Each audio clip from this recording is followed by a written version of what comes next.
Your show will go live in 5 seconds. 4, 3, 2, 1.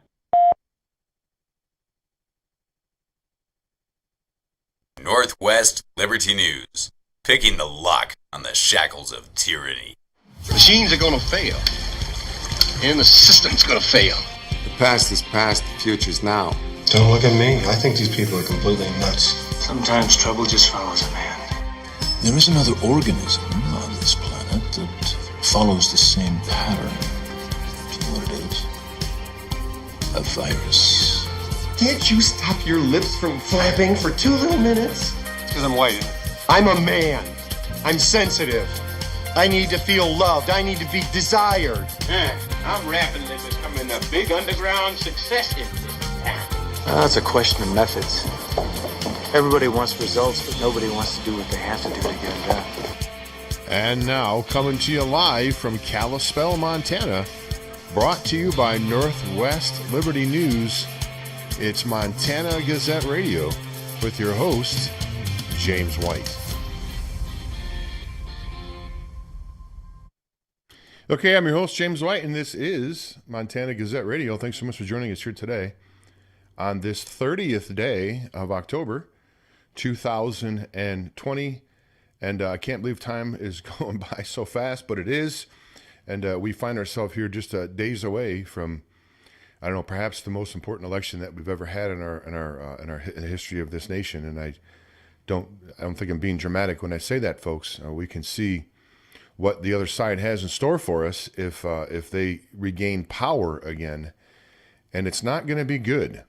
So that's why we continue to do this broadcast and have great guests on the show here, local legislators and candidates that are that believe in liberty and believe in freedom, really. And that's really what it all comes down to, is truth and freedom and liberty. And if we could all have those things in our society, we'd be a heck of a lot better off. But we're working towards it every day, and we have Steve Gist on the line with us here to talk about those and other things. He is running for HD25, and he's been on the broadcast before. It's his first time here running, I believe, for public office, and we're delighted to have him here once again. And we had Steve on before with under the banner of EIV Radio. So if you go to eivradio.com, you can see those interviews. We're going to bring him on right now. Steve Gist. Good morning, Jim. Good morning. Thanks so much for joining us here on Montana Gazette Radio. We appreciate your time. Yeah, it's a pleasure being with you again. And again, I do love the background thing you got going on there. It's pretty sweet. It's pretty neat. I have that actual same program and could do that too. And I tried it one time with this yellow background, and it didn't turn out so well. Didn't turn out. It turned out so good. So anyway, we're delighted to have you here today. And I tell you, we have this is Steve. We're probably relatively close in the same age, I would imagine, at least somewhat close.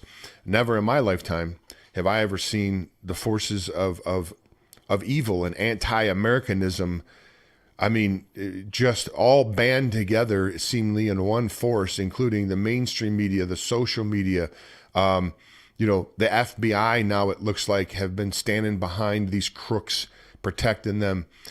Steve, I don't know if people really realize the level of evil that we're really up against, and it really is evil. I mean, if you look at the other side's policies, it's a policy of death, it's a policy of enslavement, it's a policy of tyranny.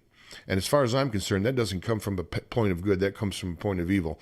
Steve, have you ever seen anything like it in your life? Everything that's going on here, burning down cities, the FBI including with a presidential candidate they've known for 11 months now. He's been under investigation, but they decided not to tell anybody else, I guess.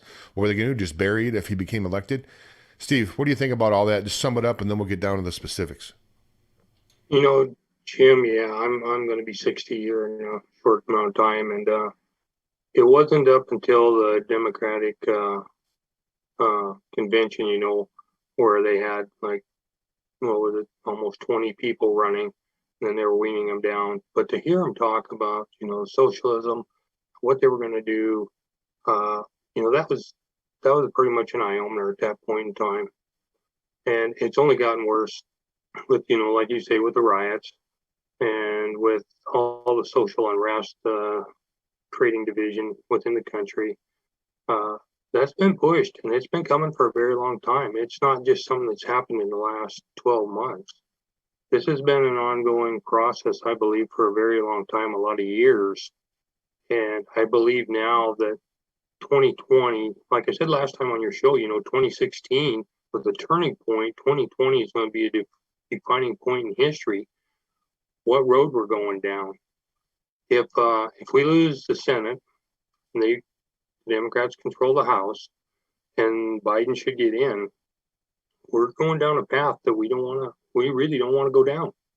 Will we be able to stop it? I don't know. I'm very concerned about where we're at in this point in time.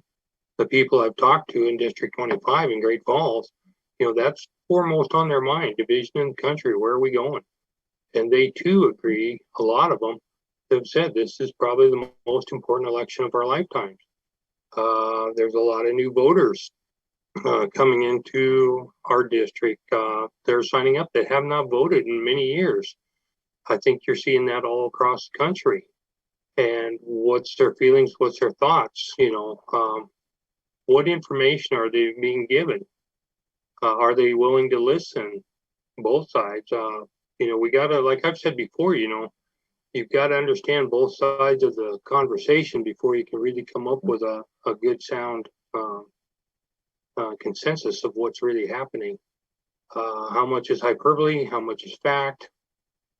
There's so much of it, that how are we getting the right information? There's certain networks that will take and give you what they feel to be the accurate information, and there's others that are told this is the narrative you're going to push. So no, to answer your question, I've not ever seen it quite like this ever. And it's a very important time in our lives and future generations. Well, something, Steve, here's the fact of the matter is, I think, if they do happen to pull off, because it's obvious when you look at the rallies, when you look at the type of energy, when you look at what's going on, it's right in front of your face. If you just look at the rallies alone, it's not even going to be a contest. It's going to be a landslide for Donald Trump. However, that being said, they're very good at stealing. They have employed, it seems like they've employed people at the post office, even the system. They're throwing Donald Trump ballots out. They're just pulling all kinds of shenanigans. Thankfully, in 3 states, I believe they've ruled that they can't count these ballots past the election day. But sadly, in a couple of states, they said that they can. So they're pulling out all the stops here. But here's my point, Steve, and get your thoughts on this. In some of these Trump rallies, these cars are 95 miles long of cars in these Trump car rallies. Do you really think, Steve, if they happen to cheat and pull off the big steal here for this upcoming election, do you think that all these people that are like in these 95-mile-long car rallies and all these people that show up at his regular in-person rallies, do you think they're all just going to fall in line and become slaves just because the Democrats say so? No, I don't think so. I don't think that. No, it's going to be probably not. I don't know what the game plan would be. Would it be civil unrest? Would it be retaliation? Nobody really in this country, I believe, wants to see that. I'd much rather see it go in a more the peaceful way. Sure. Because that's what we're all about. And but at the same point in time, I guess I can't honestly answer that because I don't know what the mindset is of all the people. What's going to happen if, and put the shoe on the other foot, what's going to happen if Trump gets in again, President Trump, and we start seeing civil unrest? I think they will quell it. But will that same thing happen if Biden gets in? How will that be handled? I don't know. Well, they've already stated openly that if Trump wins, they're going to. Actually, I read one article where they're going to actually go and try to physically remove Trump from the White House. That they're going to storm the White House. I don't see that. I don't see that working out very well from him with all the machine gun nests on top of the White House and unlimited amount of ammo. I don't see them storming the White House and pulling Trump out like they think they're going to. But they're definitely going to try to cause some shenanigans. There's no doubt about that. I mean, they've already said that they would. And I think that there's going to be, I think that Trump may actually institute the Insurrection Act after he gets, because, the thing we have to remember, Steve, let's say Biden does win the election. Trump is still president until January, 20th at noon. So he can dismantle their whole machine in the next 2.5 months if he has cooperation from the Justice Department. And that's my next point. And we'll come down here locally. We'll sort of talk these national things here, then we'll pull them down here more Montana specifically. But is it discouraging to you, Steve, that it seems like our Justice Department doesn't have the will to actually put real criminals behind bars? I mean, if you remember Roger Stone, they had like 27 agents go to Roger Stone's house and pull him out of there. Excuse me. And he never really technically committed a crime, so to speak. Certainly not one that rises to the level of taking millions of dollars and hundreds of millions of dollars of payoffs from communist China. You'd think that they would have the entire FBI mobilized at the guy's house if they're going in 27 people after Roger Stone. Are you discouraged at the seemingly the lack of will in this modern Justice Department to really put criminals behind bars? Because if they would have came out, Steve, 11 months ago and said, Joe Biden is under investigation for money laundering with Chinese Communist Party. Yeah, it'd be a whole different ballgame. Of course it would. President Trump's running against at this point. Right. I mean, is this... And discouraged, I don't know that I would say discouraged. I'm very concerned. Like I said earlier, Jim, this has been coming for a long time. There's a lot of players involved in this. When they talk about deep state, they're talking about multiple layers and levels. They're not talking about just a few people. So there's a lot of people, obviously, that have their hands involved in all of this.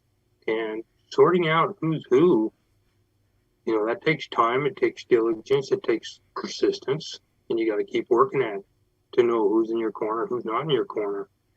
I think that probably the realization at some of the levels around the country, especially nationally, was why didn't President Trump go in and replace everybody right off the top? That might have been a mistake.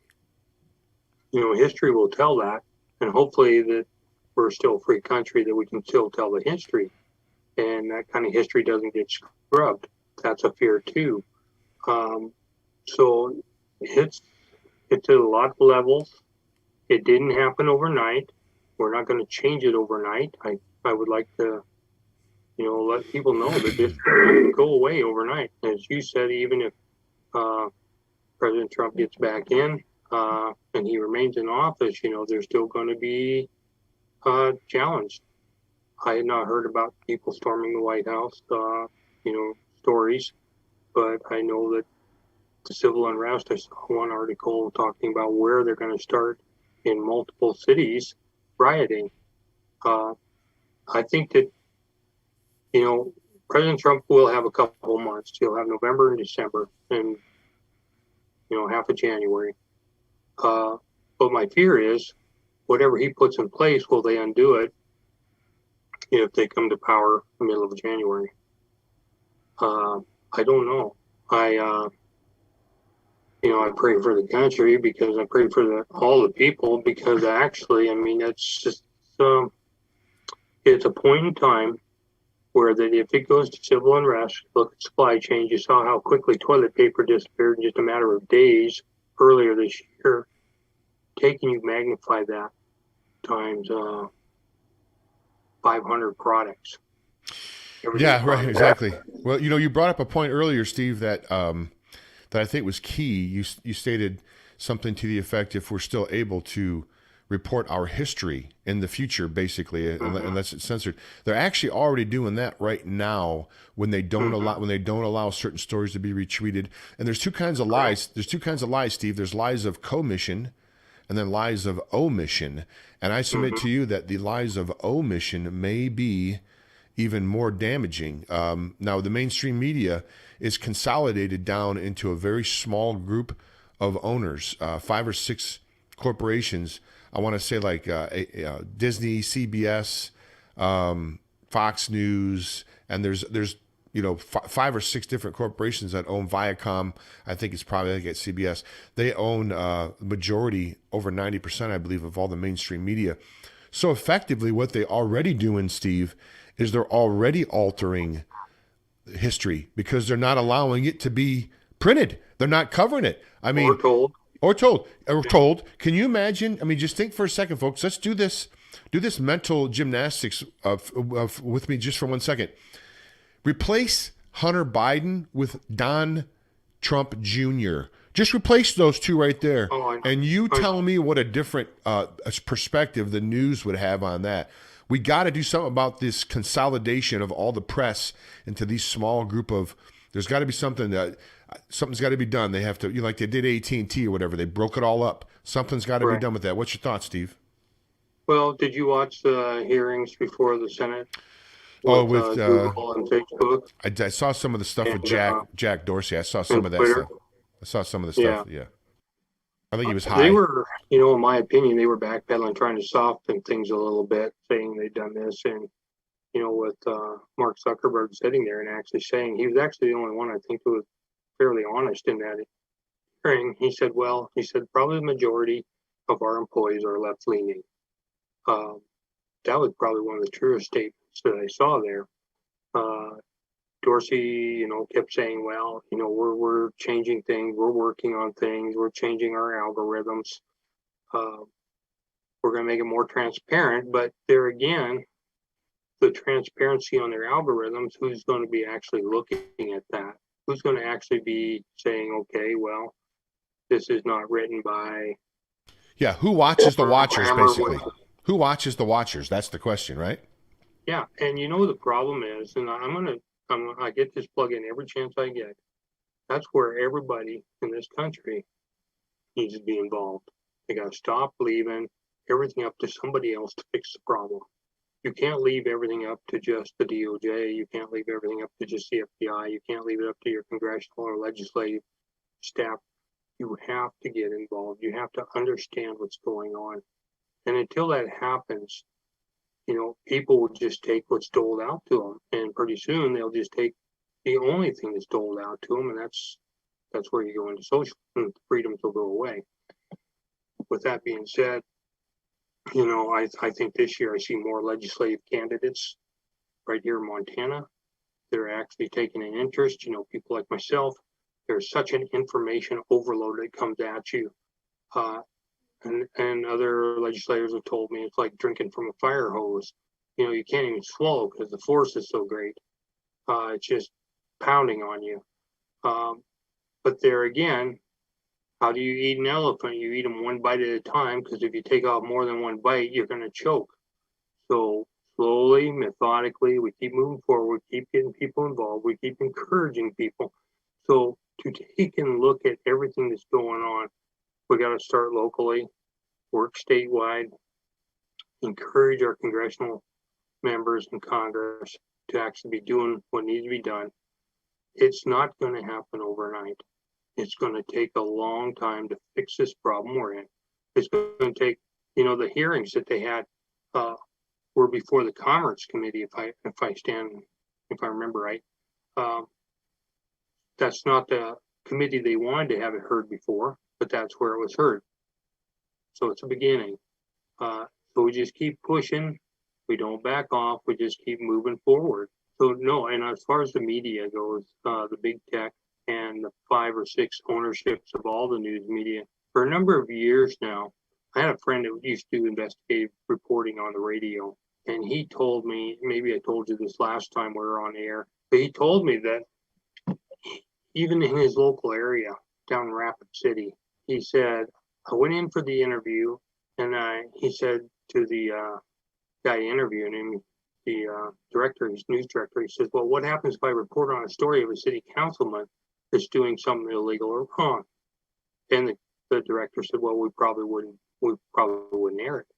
And he said, okay, well, thank you for your time. He got up and left. He says, a very short interview. A year ago, over in Kalispell, I'm talking to a gentleman who used to work in radio. And he said that when he got out of radio, he was being told basically what to say on air.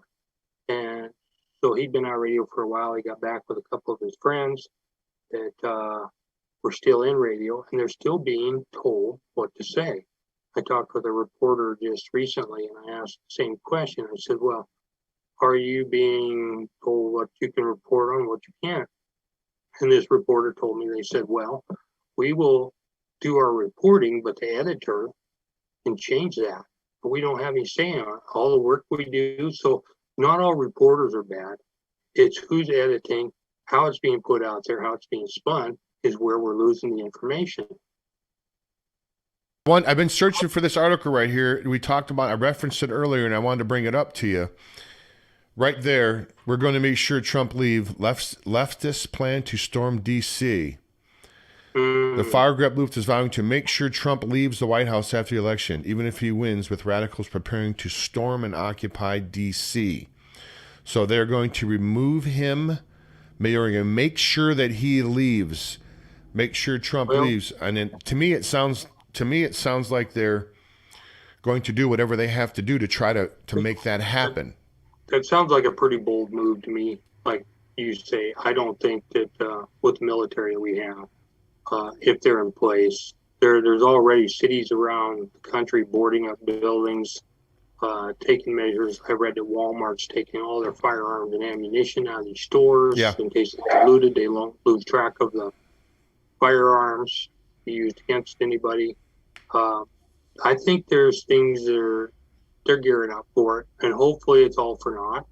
You know, just like you do before a hurricane. Yep. You board up your windows and you hope it's not your house that gets a roof torn off or blown down.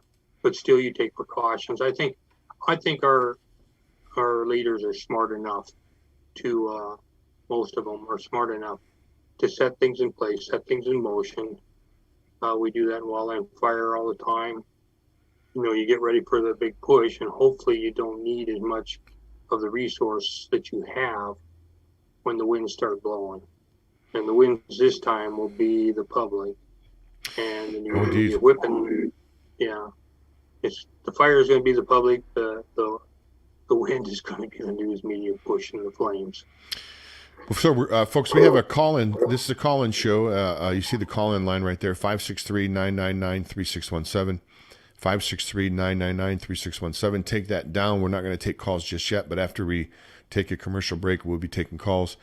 Christi Jacobsen will be with us next hour, and so will Jordan Hall from the Montana Daily Gazette, talking about the billboard campaign that they're launching there to try to publicly shame some of these mask police that are going around to these counties and turning their fellow business owners in, or their fellow members of the community into the Bullock Patrol. Anyway, Steve, this is, if you look back in history, this is not, Bullock's not the first leader, dictator, whatever you want to call him, these dictators, even at this point, who has used the public to rat out other members of the public, sort of like as the underground secret police that turn people over, like they have in Flathead Valley here. I think 4 or 5 of these restaurants have been turned over to, and Bullock is trying to put injunctions with the health department to have them closed down. Now they've all got to go to court and have hearings. This is reminiscent of dark days in the past when I don't care who was in power, when they used the citizens as sort of a reporting police, or a sort of a Stasi, I guess you could say, that report on other citizens back to the government. That brings back some bad memories for me, Steve. What about you? Well, I agree. I mean, it's just, is it a conditioning for when they want to take and enact gun control legislation, who's going to turn in who? Or vaccines. Vaccines, more probably. Well, vaccines, I mean, there again, I mentioned to somebody some time ago, vaccines have always had a place. They've always been by choice. Do you want to take them? Do you not want to take them? And that's where it should be. Mandatory, anything you're going to get resistance to. I think there again, masks are one level of protection, but you got to remember, it's just one level. It's not an end all, say all. It's so people want to wear a mask, let them wear a mask. People don't want to wear a mask, that's totally up to them. Exactly. So, I mean, if you ask somebody, I had this conversation earlier, not about masks, but it pertains to the same thing. It was with a liberal person that I know, and they wanted Trump to enact the military act where, I forget the name of it, I apologize, basically forcing companies to start building equipment that was needed when PPE was really short. And I said, I believe you're going to get far more help and you're going to have far better success if you ask somebody to do something rather than tell them to do something. If you ask somebody to do something, most people are good. They'll give you 110%. You tell them to do it, and you might get best 70%, maybe 60%. It's going to be very difficult, So if somebody, is not feeling well, and I think out of respect, and you want to wear a mask around, that's great. But if not, you just stay away from them. You don't have to go near them. There are other options that will work just as well. Distance is good. 6 feet, they say, is a number, but 6 miles is even better, right? I mean, you just stay away. It's not that big of I've got friends that have had COVID, and I've talked to others that have had COVID that some have been hit very hard. I've got a good close friend that just got out of the hospital. He's doing all right, but he's not 100%, and hopefully he will get back to 100%. And I've talked to other friends that have had COVID, and they just felt sick for a few days. Until we actually understand all the things about the virus, we're not going to have solid answers yet. We're going to have speculation. We're going to have, mistruths. Some are going to be facts that get buried. So time will tell. And like I tell everybody, we will get through this. It's, Well, you have a medical background, Steve. I think you have a medical background. Do you find it unusual from the reports I'm reading that the flu deaths have just fallen off of a cliff, oddly enough, this year? And the COVID deaths have, of course, they report them on them every day. They flash them across the screen on the, alternative or mainstream news, up to the minute tickers like they do with the stock exchange. So, I mean, there's got to be something to, we're not imbeciles. So, I think, until we actually see what the real numbers are and see where the follow the money, they've always said follow the money. I heard a disturbing report from an individual that told me recently that, I could cite an example, but really the whole thing is take the money out of it, take the politics out of it, and we will know what's going on, probably have some better real answers. Yeah, and who's doing the studies, who's doing the report, what's behind their motives. Until we actually understand what the real numbers are, we're not going to know. I mean, I don't think I will know. I don't know that anybody else will know unless they do some reporting and actually learn. So good luck. Don't hold your breath. Don't hold your breath. Steve, we're going to take a quick. But it's a serious issue. And, if everybody just takes a deep breath, sits back, and after the election, we get through, and maybe it won't be as politicized as much, and we start getting accurate information. We may be able to understand things better. Where people, what's disturbing to me is the amount of money.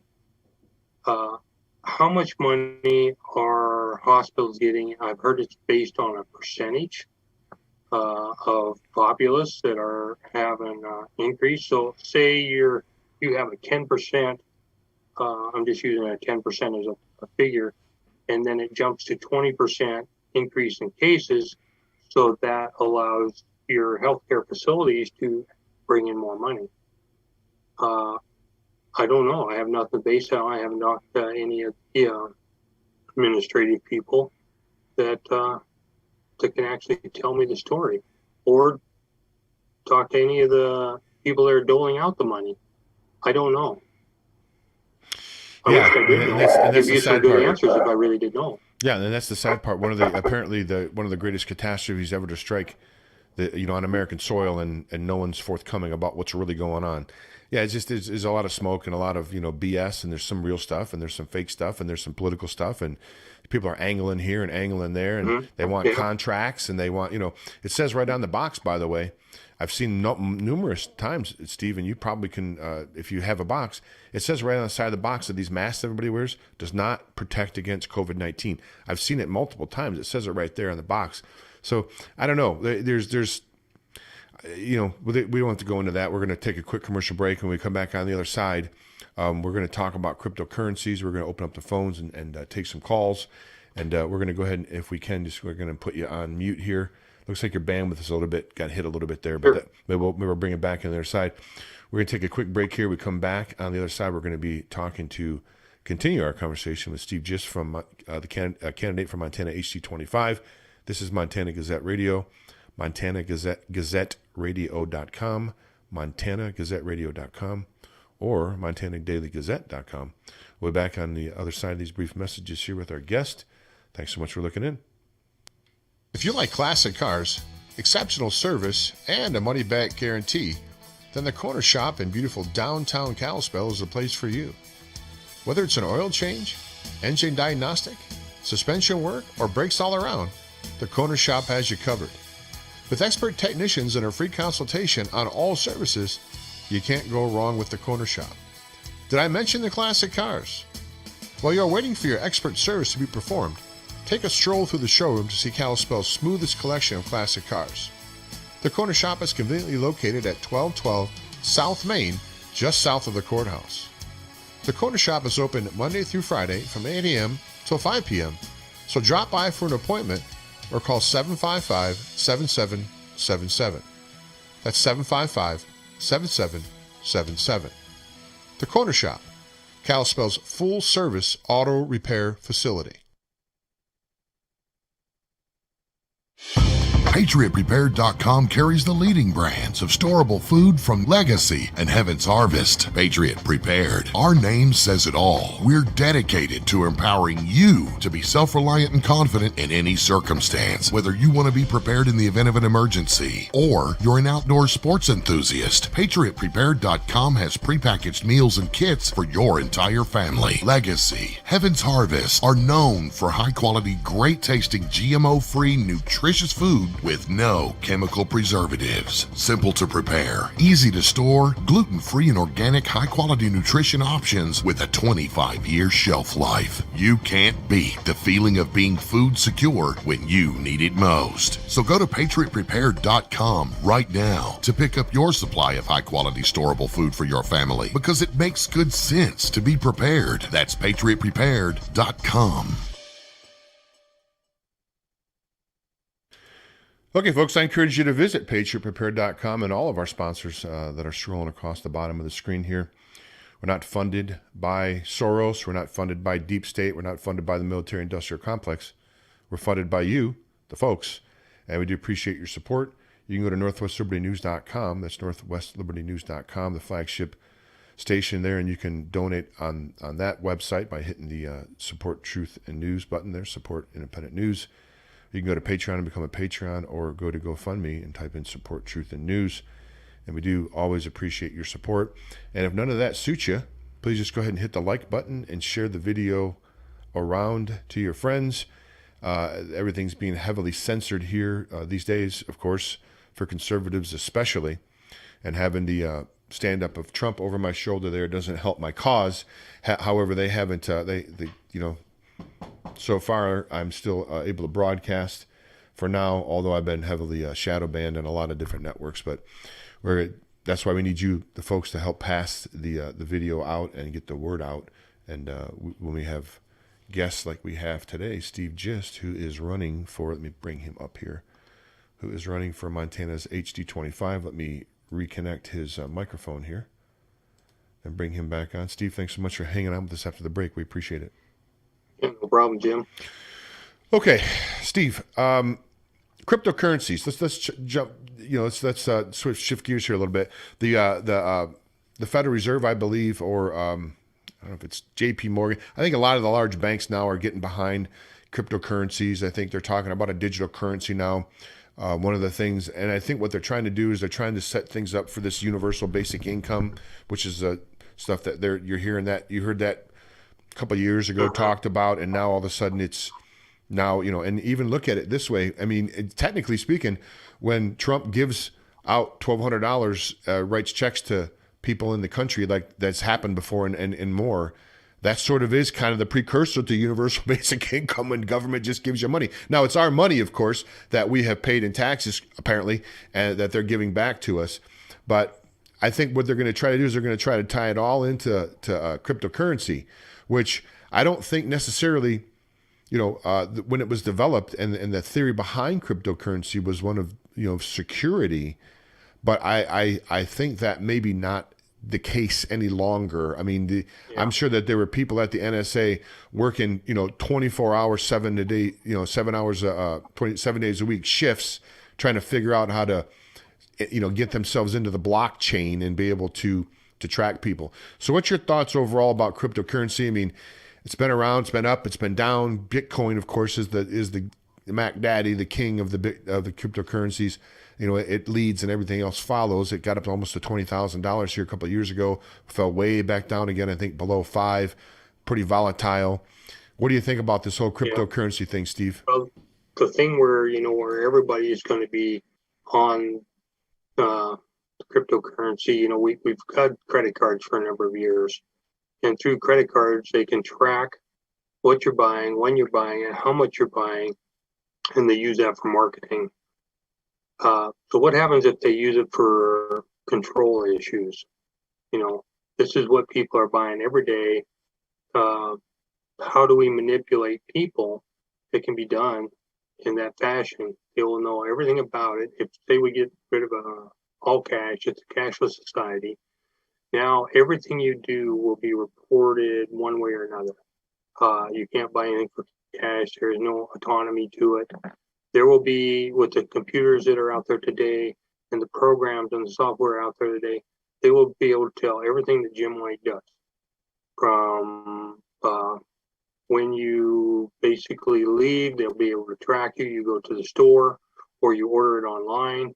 They will know where you ordered it from. Did you order it from your home? Did you order it from your car? Did you order it from the sidewalk when you're walking down the street? And that's how you're paying for it. Every product. Steve, hold on. I think it's even more advanced than that. I think not only do they know your whole history, but now they kind of know your future. I think they can predict with like 95 or 96% accuracy what you're going to do that day before you even know it. And the reason is because they track your cell phone, of course. Here's right here. This is a personal tracking device right here. They track everything. They track all your movements. They map it out. Even when you turn, have you seen the video? Even when the guy turned his personal tracking service off, they still tracked him. It didn't matter. It didn't matter. They still tracked him. So I think now they not only do they know where you're at, but they almost know where you're going to be, Steve. Yeah. Oh, yeah. Because people are creatures of habit. And typically, and even if they try and mix it up, I mean, their daily routines, their daily patterns, I mean, you're still going through a lot of the same motions you did the day before or the week before. So I believe you're absolutely right. No, there will not be anything that they won't be able to find out about anyone. And I mean, if you're trying to track bad guys, that's one thing. If you're trying to track the general populace for control issues, that's a whole nother thing. And typically, it starts out with a good concept and a good idea, but what's the outcome? That's what's disturbing. Is people think, well, yeah, I won't have to carry a credit card with me. I won't have to carry, all I've got to do is just have my personal identification, whatever it is, card, however they do it, and that's how I buy. That's how I sell. That's how there won't be, like I said, there won't be any movement in your life that won't be able to be tracked. Starts out with a good idea. Is it originally intended that way? I don't know. Was it twisted as it went into effect and somebody figured out a different ploy or a different use for it? Does the risk versus gain or gains versus the risk, whichever you want to do, call it, are we gaining by doing this? Are we going to be losing freedoms by doing this? I personally think that we'll be losing freedoms because you'll be tracked with everything you do. Oh, indeed. And it's the thing that gets me. Anytime, I think cryptocurrency in the beginning was a great idea when the government was against it and they were trying to like shut it down and trying to stop it. But then all of a sudden, when they adopted it and said, "Oh yeah, we're going to do our own cryptocurrency now, and then we're gonna implement that," that's when I started going, "Okay, wait a minute, hold on. If it was good for us, just like the masks, in my view, hydroxychloroquine, we found out that potentially was going to be a cure for COVID, or at least really. And what they do? Well, you can't take that. No, you can't take that. That's dangerous. So I think if it was actually good for us or benefited us, they wouldn't promote it. They wouldn't try to get it to work. And I think the same thing with cryptocurrency. The currency, I mean, when you look at China and what China's trying to do, and China's got, they're a communist country, and they're controlling the news media. You can still get out, I guess, on Facebook and whatnot over there, but you've got to do it illegally. And if you get caught, I don't know what the penalty is. But when you start taking down whole countries and tracking everyone that moves within that country, you have a few people that are in total control. And then when you throw the military in on top of that, so if they control the military, they control the news, they control the money. What have you got? You have socialism at its I won't say its best, because that's the least amount of your problems is at that point in time, because then socialism many times falls right into communism and dictatorships. It usually does not last. There are those that want power. It's not so much probably about money, but it's about power. And if you allow them to be in control and retain control, you're going to take what they give you. That's going to be it. Well, it's a great whole thing of universal income. Let's touch on that a little bit, okay? Sure. So if everybody's going to have the same income, the guy that's working, he's going to have the same income as the guy that's not working. What's the incentive? You take away your self-worth, your self-esteem, your pride. What do you got? Pretty soon you got a bunch of people running around that aren't doing anything. They're forced to do it now because you're going to get that 70% instead of that 110% that if you ask somebody to do something. That's why a free country, people would ask. People basically have good intentions and they want to help people.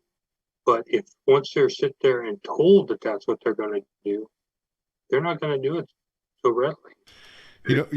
Quick story, and I think I may have told this on the air before, but back right after the wall fell back in 1991, I actually, for the work I was doing then, actually had to go out to Europe, to Hungary, to a place called Székesfehérvár, and do some work out there for one of the large big three auto companies out there. And that was just after the wall fell, I believe, in '89. And the apathy amongst the workers out there, I was doing it was the labor intensive job that I was doing. And they would literally stand around and marvel at the work that I was doing, because I was, I'm motivated. The faster I get finished, the faster I'm finished and I can, relax. These people had almost no incentive to work. They were very apathetic. They didn't really know what hard work was, because you said it specifically. It didn't matter how hard you worked or how little you worked. Everybody got the same, and they just crushed a person's incentive, right? That free market desire, to improve and get better and advance, just wasn't there. Now, I think that's probably, I haven't been to Hungary since then. It's probably turned back around somewhat then. But yeah, that's the whole reason, Steve, and I'll just, we're open the phones here if you want to call in, 563-999-3617, 563-999-3617. That's why the signs here around Montana say, don't feed the bears because you don't want them to become dependent upon you. Well, if it works for bears, doesn't it work for humans too? For crying out loud. It does. It really does. And I think that I see going on in this country is people think that they're going to have the same quality of life, maybe a little better. They'll have a little extra cash, maybe, with either increased wages or universal income, and they think that they're going to maintain the quality of life that they have today. And I think they're being very foolish. They will not have the same quality of life. It will not. It will decrease. It will decline as the government starts to basically unfold for what we know as government today, and it falls into socialism. Bernie Sanders and Elizabeth Warren, I guess, are wanting to be, if Biden should get in to be president, they want to jump right in there and be part of his labor pool, on who decides what and when. And the whole lineup that was there in the primaries sounds like it's going to be standing in line to have cabinet positions. And these people have never even held real jobs, most of them. They've never even held a real job their whole life. They've never created a job. They've hardly ever held a job. They've been appointed to different positions. They've been board members where they never have to show up and they get six-figure incomes or more for doing practically nothing. These people know nothing about job creation and about building anything. They only know how to destroy things. And that's exactly what it'll do. Folks, the left doesn't know how to build. It only knows how to destroy. Just take a look around these major cities. Take a look at some of these cities that have been Democratic run for 10 different cycles, voting cycles, and you can't walk down the street because you're stepping on needles and human feces and tents in the street. This is what happens. The left destroys things, right? Now, I'm not saying everybody on the right's great, but the left, as a rule, they destroy and ruin things. They can't build anything. Please, Steve. Sorry. How do you ruin a people, a country, or a culture? You enable it. And that's bottom line. As soon as they're enabled, they start losing self-respect, self-esteem, self-worth. And pretty soon it gets to the point like you were talking about, the people back in 1989, they were all standing around going, wow, look at that guy go. I guess I'll stand here and watch him. Well, they did. And it's funny. I said, there was a guy there that it was an interpreter for us. He was like our liaison there. And I walked up to him. I'm sweating, like pouring off me. I'm like, what are these people all doing around, standing around watching me here, man? He says, they're just amazed by you. I said, what are you talking about? They've never seen anybody work as hard as you work. I'm like, well, this is how I work every day. This is how you improve in life. You work hard. And they said, no, they don't know anything about it. They don't know. They're amazed that you're working so hard. That's just the positive, Jim. The positive side, I think, there is people can be conditioned, and can you reverse that condition? Like you said, you haven't been back there yet, but since then, but hopefully the human spirit, will take and prevail on that, and they do start getting incentivized, and they do start working, But it took a lot of years for them to get into that condition. So hopefully, as that situation was reversed, that we're looking at 30 years ago, hopefully by now it's reversed and they're going back to the ways of what normal people and normal behavior patterns would be. And that is, you're going to get more if you work harder. You're going to do better. You used a word that I think a lot of people would want to see, Steve, normal. What in the world is normal these days? I mean, that word is just, people say, when I get back to normal, what's normal? What is normal, for crying out loud? I don't even know. I don't like the term new normal. No, I do not like that either. You're right. I don't. What do you do, right? Get back to some sense of sanity, I guess. 563-999-3617 if you want to call in and talk to Steve Gist. 563-999-3617. And let's move it back here, if we can, here more Montana-centric here locally, Steve. We've got a couple of, very important races going on. Not that they're all important, but of course the governor race. We've had 16 years of a Democratic, and I guess I really use the term leadership very loosely here in Montana under Governor Bullock. Now, all the polls, of course, if you can believe those, which I don't, but apparently Gianforte is polling ahead, and so is Daines, and so is Rosendale, and others. Yeah. No, we need to do that. We need to. Greg and Kristen will be awesome, governor and lieutenant governor. They've got a plan moving forward. Greg understands business. Kristen, she understands law, which is good, and they're both good people. I think that we're going to move Montana in a very positive direction in the state. All the lies are being told, all the mistruths, all the false advertising. People need to understand who Greg is, who Kristen are. Austin Knudsen. Austin is going to be a very big blessing to the state. Oh, yeah. I think that he will do a very good job. In fact, I know he's going to do a good job. But as far as Steve Daines, I'm just hoping that Steve gets back in. And I hope that Matt is able to take the House. Because what people, it was interesting listening to Marco Rubio the other day.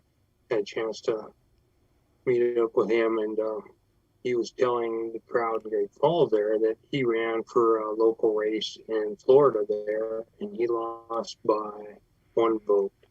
And a friend of his mother was supposed to go vote, and they didn't vote that day, and he lost by 1. That's how important it is that we all get out and vote. We all make sure we vote, not putting it off. Get involved. Make sure, drive somebody down to polling place if you're going to do it in person. Drive them down to the elections office if they need a ride to turn their ballot in. Those are all very important things, and they all are going to make a difference here in Montana as well as across the nation. That's the only way you're going to combat, if there's fraud issues people are concerned about. Those are the ways you're going to mitigate those fraud issues. You be responsible for your ballot, make sure it gets in, and get it turned in. That's all I can say. Get it turned in and make your vote, make it count, because if 50 people didn't go vote, and those 50 votes are what made the difference on just a House seat or a Senate seat here in the state, that could make a difference on losing the House or the Senate to more liberal ways, which, a lot of some of the stuff that I've seen come out of the liberal ways are not necessarily great for people. What's your thoughts, Steve, about, and we got about 6 minutes left here. What's your thoughts about all of the foreign money, and I say foreign, I mean outside of Montana, flowing into the state of Montana here for these elections? I've talked to some legislators that have had donations. Because they list the donations on the Open Secret site. Some of these candidates and these little small Montana towns, and there's a lot of small Montana towns, folks. A lot of small Montana towns. They're getting donations from like 25 and sometimes 30 different states. Are people in 30 different states are contributing to these Montana elections? Does that bring up a red flag to you, Steve? Does that seem odd to you? Of course it seems odd, but there again, we got to go back to what's going on. I mean, they are trying to control every little race that there is. There's more money being dumped into these races now than ever before. It's concerning, yeah, because it's outside influence. How do we control it? I don't have the answer for you yet, Jim. It's one of those things I'm just starting to learn about.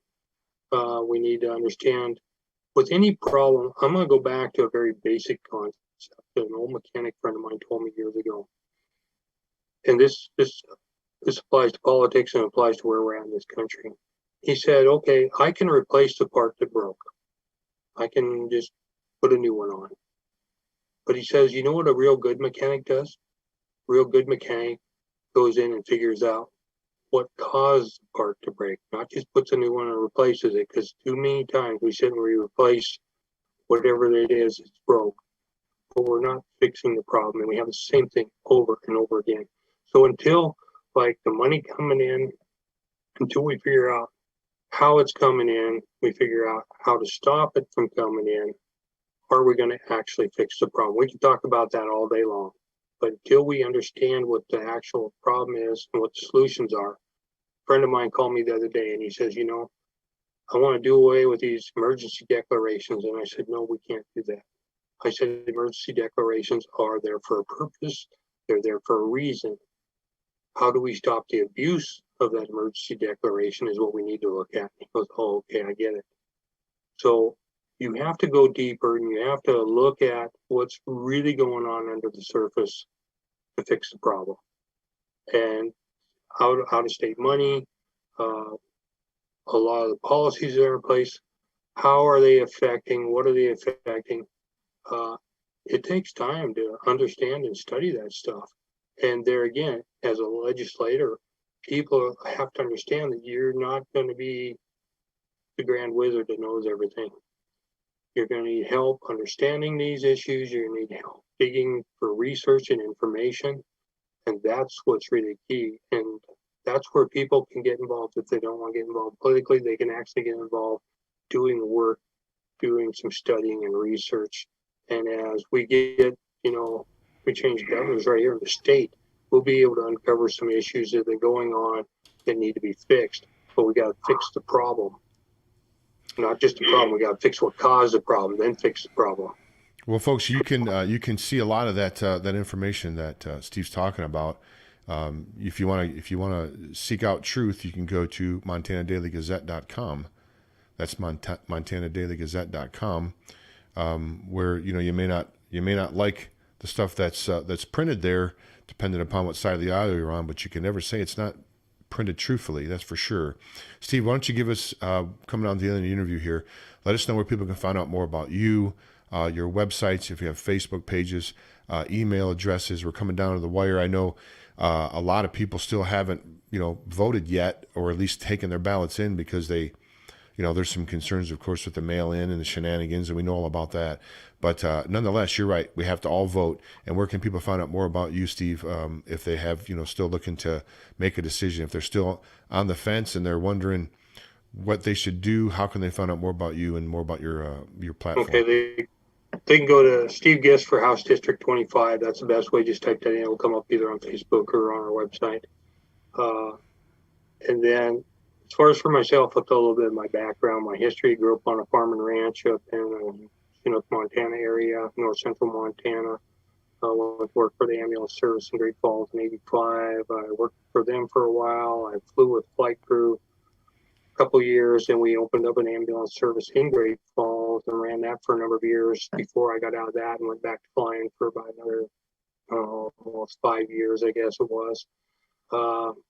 Ended up working as a paramedic and working the streets, and then moved on up to nursing, giving up my EMS side of it. Just too many things going on. So I worked part-time in the emergency room at this point, and we do run a wildland fire service out of Cascade, Montana here. Been doing wildland fire for a number of years. Forest health and supporting volunteer fires and fire departments, actually. That's how I got involved with the legislature. I was asked to come down and be on a panel to give how the private sector handled workman comp or volunteers for EMS and fire. Worked supporting that for during that during the interim study committee that was working on that. There's still issues that need to be addressed there. Forest health is a big one. Forest health directly impacts our economy here in Montana through loss of resources and also through loss of tourism. So there's all these issues, and I'm open to visit with almost anybody that wants to have a civil conversation, unlike one individual who was yelling and screaming at me in Great Falls, but that's a one-off probably. But working in an emergency room and on the streets for a lot of years, I'm used to a little verbal abuse. Well, Steve, we're just coming up on a break here. We do appreciate you coming on the program, and Montana House District 25. Steve Gist, that's what he's running for. Check him out. And Steve, we so much appreciate you being here on the broadcast, and we'll be in touch, my friend. Thanks again. Hey, thanks, Jim. Appreciate it. Always good time visiting with you. Always good to have you on, Steve. Thanks so much. Okay, all folks. Right. Thanks again, Jim. You're welcome. Okay, folks, we're going to take a quick commercial break here. When we get back on the other side, we're going to be joined by Christi Jacobsen here on Montana Gazette Radio. We'll be back after these brief messages.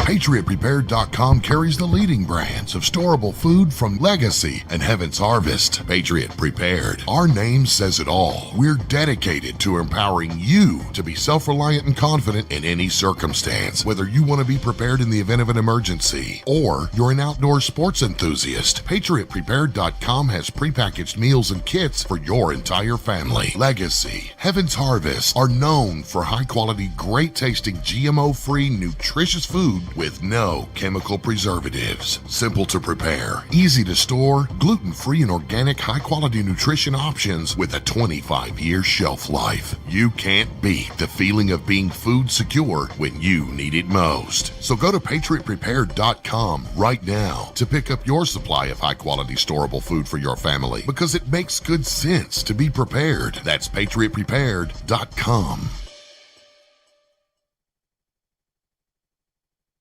Have you heard of Protovite? The most common health concern today is poor digestive health. Unlike ordinary supplements, Protovite is a liquid multi-nutrient formula with patent-pending absorption technology. A published scientific study proves that Protovite is nutrition that gets in 100% of the time. Protovite uses the highest quality ingredients to rapidly nourish every cell in your body. My name is Sandra. 6 weeks ago, when I started taking Protovite, I was on 14 medications, from everything for blood pressure to fibromyalgia. In the first 10 days, my blood sugar dropped 50 points, and my fibromyalgia pain is gone. And so was 12 of the 14 medications that I was taking. Protovite, nutrition that gets in. Buy Protovite now. Thank you, Protovite, for giving my life back. These statements have not been evaluated by the FDA. This product is not intended to diagnose, treat, cure, or prevent any disease. Work with your doctor when taking medications. Make Protovite part of your healthy lifestyle.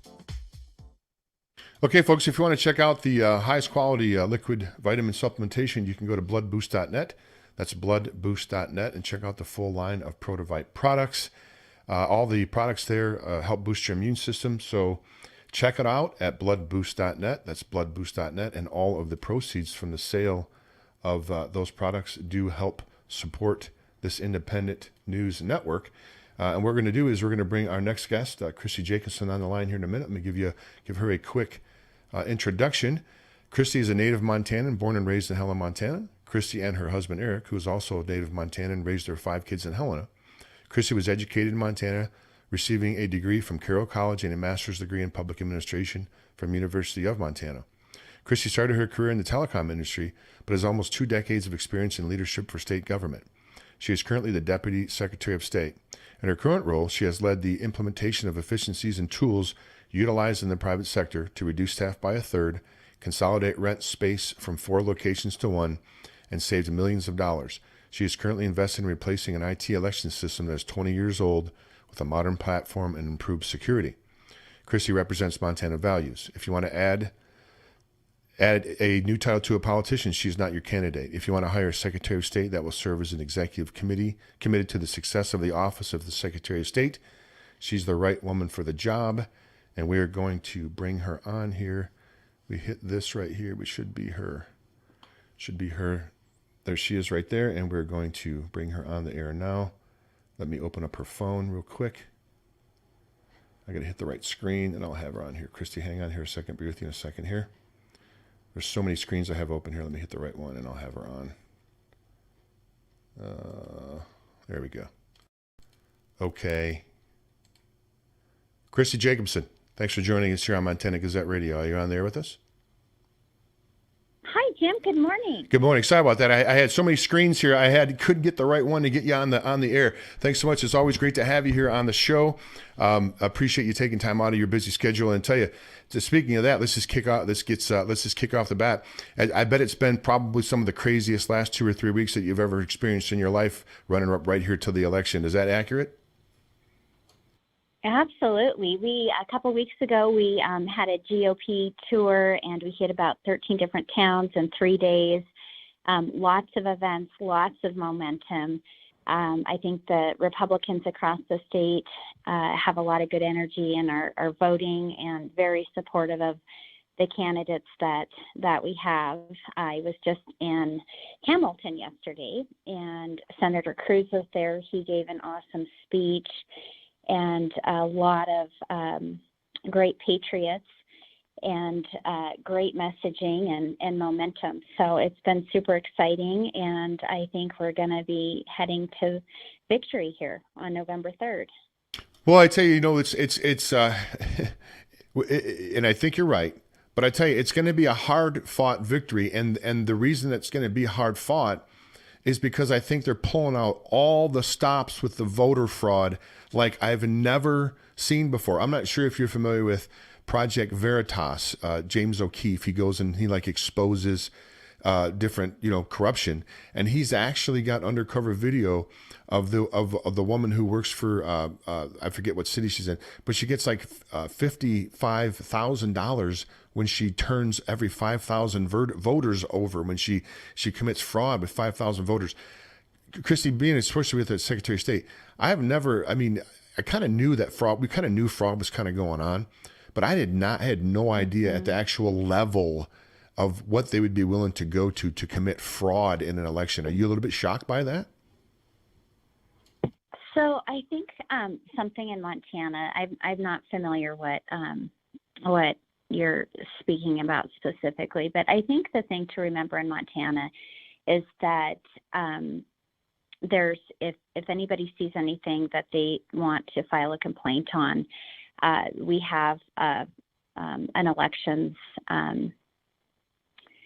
security complaint form on our website. And I would encourage, if anybody sees anything that they think is fraudulent, that they fill it out, and we will definitely look into it. And then also that if there's any fraud, that goes to actually the Commissioner of Political Practices and the county attorney or the sheriff's office for any type of investigation surrounding that. So we aren't enforcement, but certainly if anybody sees anything going on, and we just had a call today on that, and to fill out the form on our Secretary of State website. And like I said, we will look into it, especially today and, through November 3rd. I've had different people reach out on different things. And so, all of this is, anything that harms the integrity of our elections. This will give us some opportunity to strengthen it going forward. Something that I recommend also to all the voters right now is to check the My Voter page on our website. So if you're expecting a ballot and you haven't received it, you need to contact your local elections office and find out why you didn't receive it. And you might need to go down and get a new ballot and vote it. And at this point in time, anybody that has a ballot, I would also recommend not to mail it in. It might not get there by Tuesday, and your vote wouldn't count if it's not received in the elections office by 8 p.m. on Tuesday. So again, if anybody is waiting for a ballot or they have one, I would recommend dropping it off at your local elections office or a drop box for whatever area you're in. If voters need to find out where to do that, again, I would encourage everybody to check out the sosmt.gov website. That's where you can find out where to return your ballot. And that's on the My Voter page. So you can also check the status of your ballot. So if you sent your ballot in and you wonder if they've received it, the elections office has actually received it, you can check the status there. So that's how we have integrity around this, is to check, it's on the individual voter to make sure that they get the ballot, they get it back, and that it's been received. Wow, I didn't know that you could actually track it. That's pretty neat that you can actually track where your ballot's going like that. That's a pretty good feature. Now, if we can, Chris, yeah, it is a good feature. You talked about enforcement. I want to just point out, if you can just highlight, tampering with ballots and intimidating voters and trying to commit fraud, that's a serious, people need to really think twice before they decide to try to pull something like that off, don't they? That's a serious offense. That's no small time offense if you try to actually, rig an election or perpetrate fraud in a state election. And that's got to be serious business, yes? Yes, absolutely. And I did read, I can't remember what state it was in this past week, where there was somebody that had done that, and they're looking at, serious consequence on that. Again, if there's anything in Montana that anybody sees or wants to report, I encourage them to do it. And then, again, we share that information with the county attorney and the commissioner of political practices at the same time. So that's where the enforcement and the consequence of that would come in. You know, I had Steve just on previously, right before you came on here, and I asked him about, and you may or may not be aware of this, Christi, about all the foreign money. And when I say foreign, I mean outside of Montana. I don't necessarily mean from foreign countries. But some candidates have had people from like 27 or 30 different states donating money for Democrat candidates. And some of these little small towns, Christi, that have, I mean, you know, just drive through, you drive some of these just drive through Montana towns, which there are many. They're pumping six figures into these candidates' elections. Is that something? I mean, you can't, of course, if someone lived in Montana and they moved to another state and they want to support a candidate in Montana, of course, that's their right. But I don't think that's the situation here. I think there's some coordinated sort of, if you want to call it dark money, seemingly, pulling together to kind of get some of these local races in the favor of the Democrats. Is that something that is on your radar, Christi? All the foreign contributions that are pouring in, and I don't know. Like I said, I don't have any proof, but something doesn't pass the smell test with me too much. Like something shenanigans are going on. You have any comments or thoughts on that? Yeah, definitely. My opponent actually has been accusing me of having dark money, and he actually went on an interview with Montana Public Radio stating that I had dark money in my race. And the reporter actually stopped him and said, we've fact-checked this, and all of the financial reporting on the Commissioner of Political Practices website indicates that there's been no dark money in Christi Jacobsen's race. Well, the hypocrisy behind that is that my opponent, who's accusing me of dark money, is actually funded from dark money and claims to be on this crusade for battling dark money. And my observation is, whether it's a statewide race or a local race, is that the Democrats, when they say they're battling dark money, they're actually the ones that are receiving it. And certainly that's the case for my race, for the Secretary of State's race. They always accuse you. The dark money. They always accuse you of what they're doing. It's classic. It's classic. Exactly. If they're accusing you of something, you better look, because that's probably what they're doing. That's for sure. So what's your thoughts, Christi, on the state of things here? We've got some big races here, especially this election cycle. We've got, of course, Greg Gianforte is running for governor, and Steve Daines is trying to retain his position in the Montana Senate. Matt Rosendale is running for the Congress and then legislature Congress, and then you are, of course, running for Secretary of State. We've got Austin Knudsen running for Montana Attorney General. That's a really good crop, I think, of conservatives, and if we can score across the board, those and others, we have a really good chance of turning some things around here in Montana. When I say turning some things around, especially releasing some of the regulations that have been strangling business. And I know Secretary of State has a role sort of in the business creation, the whole business creation thing. Because I think I went on there to the website to just not very long ago, and it was pretty quick. I mean, it was like overnight I got all that stuff taken care of. And I know that was in large part, I think, to some of the work that you've done. We have a chance here, Christi, I think, really to turn the corner in Montana, or turn things back a little bit and go more conservative. Do you see what I'm seeing? And the reason I say that is I haven't seen Donald Trump come to Montana. So it tells me that his internal polling must state, and I'm not saying you don't need to get out and vote, folks. I'm just saying, if Donald Trump hasn't come here, if he comes to these places when he thinks he needs to boost, a lot of times to boost the local candidates. Do you think that's a good sign, I guess, kind of in a weird way, Christi, that Donald Trump has not shown up here in Montana?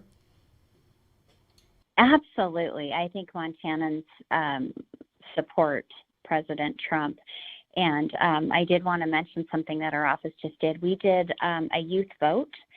We conducted a youth vote yesterday. Secretary of State's office conducted a youth vote where there's two different, the younger kindergarten through 6th grade and then 7th grade through 12th grade actually participate in a youth vote. And the kindergartners through 6th grade, they vote for the president, and then they vote for some fun categories like food and that type of thing. But the 7th graders through the 12th graders have an opportunity to vote on all the candidates and all of the initiatives, and they receive the voter information pamphlet. We had a good participation, and in 2016, the youth vote actually was spot on to how the outcome of the general election. And in this case, yesterday, we had great results. We shared it with the media. The Republicans in all of the statewide and congressional federal races were all leading in the outcome of that. They all won. So the youth vote. It was a great poll or a great election in 2016 that predicted the outcome, and with the exception of one race, and that was by a handful of votes. And I think it's going to predict the outcome of this general election in 2020. We have freedom and jobs at stake in this election, and socialism versus capitalism. And I think Montanans in particular are going to be heard loud and clear on Election Day, and their support and their choice for freedom and jobs. And in the Secretary of State's office, we've definitely done the very best in the last, especially during when we were during the shutdown, the government shutdown. We kept our doors open to the public during that entire time. We never closed the doors once. We were always accessible to the people that we serve. And we, at the same time, we kept our employees safe. We were able to do both, and we waived all of our business filing, any of the late filing fees for annual reports for businesses that were not able to do their normal reporting during that time period. And in the last 4 years, we've kept our filing fees the very lowest. And all of the improvements we've done to filing business for businesses to file with our office, everything we've done has been through a user perspective. It's very fast. Get lots of feedback from. Very fast and very efficient. I know I used it. It's great. Yeah, and we do. So we're here to make it easy for businesses to register their business and get a business up and running. Well, Christi, I know that you only had a limited amount of time here on the show, and before we let you go, I know you got to check out here pretty soon. We let us know if you can for this weekend. A lot of people have their ballots already, and this weekend is going to be the weekend that they're going to decide to fill those out and get ready to take them in. For those people that still are on the fence or still wondering, who the best candidate is for Montana Secretary of State, let us know here, Christi, before we have you give out your websites and places where people can find out more about you. Why, for those that are going to be making that choice this weekend, why should they cast a vote for Christi Jacobsen as opposed to your opponent? Oh, thank you for that, Jim. Very simply, I'm pro-business, I'm pro-agriculture and natural resource, I'm pro-life, I'm pro-Second Amendment. I've been endorsed by the NRA. My opponent has an F rating from the NRA. And I support, I have the values that represent Montana. I value and I support our military and our police. And I value our Constitution and the freedoms in the Constitution that are guaranteed. And I think that's what's on the ballot on November 3rd. And I think Montanans are going to vote in favor of all those values. And I'm the candidate that represents those values. Excellent. Go ahead and give us out, if you can, your websites, any Facebook pages, any email addresses, anything like that, where people can find out more about you and more about your platform. My website is ChristiJacobsen.com, and that's ChristiJacobsen.com. And I have a Facebook page that's open to the public if anybody wants to, find out what I stand for, what I'm planning to do in the future. All of that information is out there, and it also gives an opportunity for people to reach out to me if they want. Christi Jacobsen, so much appreciate you taking the time out of your valuable campaign schedule. I know you're probably just going day and night, and we so much appreciate you checking in with us here on the broadcast. And we support the values that you stand for, and we certainly have our eye on you this upcoming election and hope to have you back afterwards. Christi Jacobsen, thanks so much for being here with us today on the broadcast. Thank you so much, Jim. You're welcome. Bye. Bye now. Okay, folks, there goes Christi Jacobsen. If you like what you heard, then you can cast a vote for her when the time comes here, if you haven't already. And I guess if you don't like what she said, you can vote for the next person. We have a caller here that's been sitting on hold for quite some time. We have Jordan Hall is going to be coming in here in about 10 minutes. Doesn't look like his number, but there's been a caller that's been on hold here for quite some time. Let's bring the caller in here and see what's going on. Caller, you're live on the air. Please state your first name and where you're calling from. Caller, you there? Hello? Hello?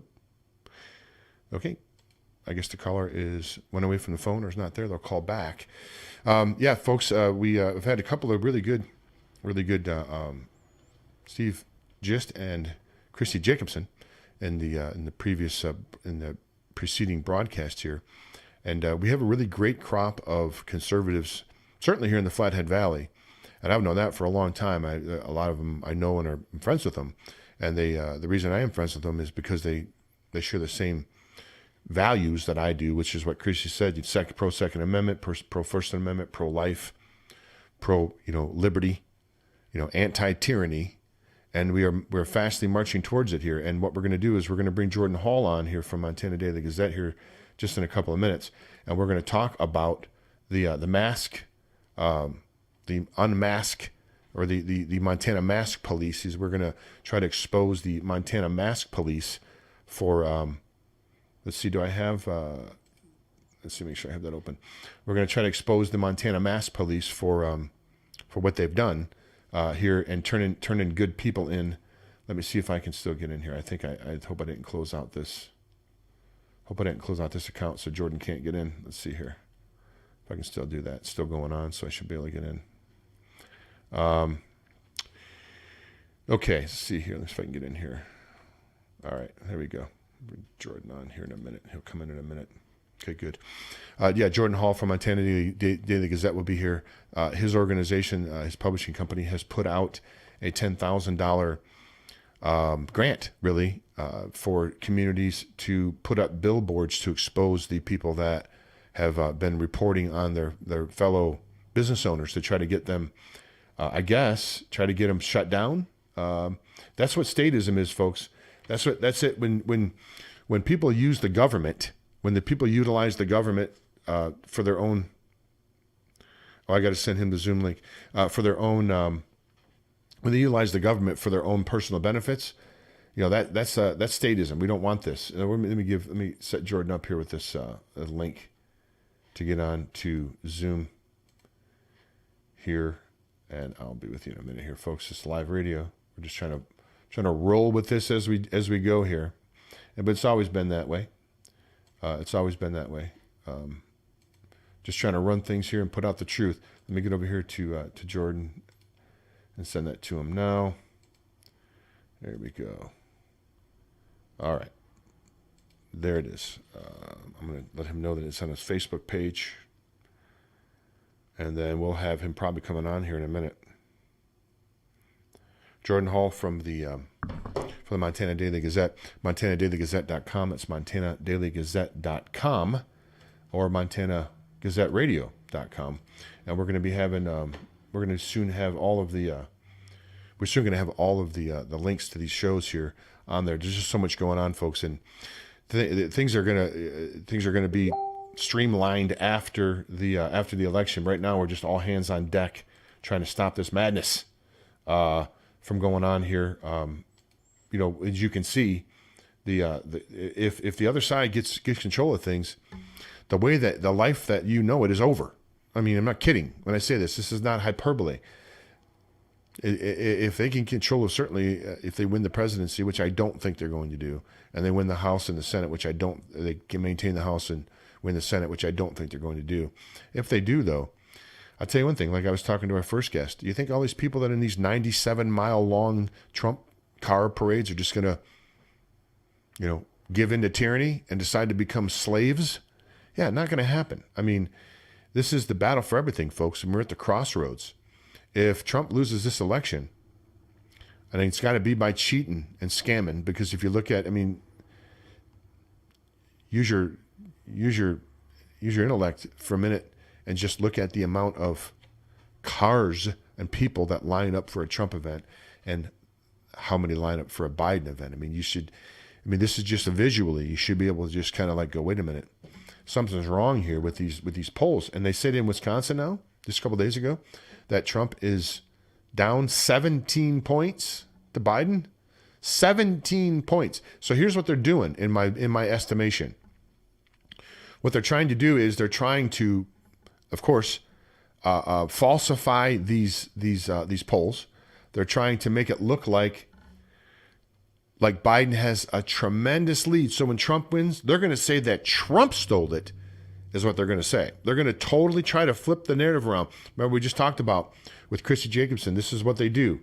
They blame you for what they do.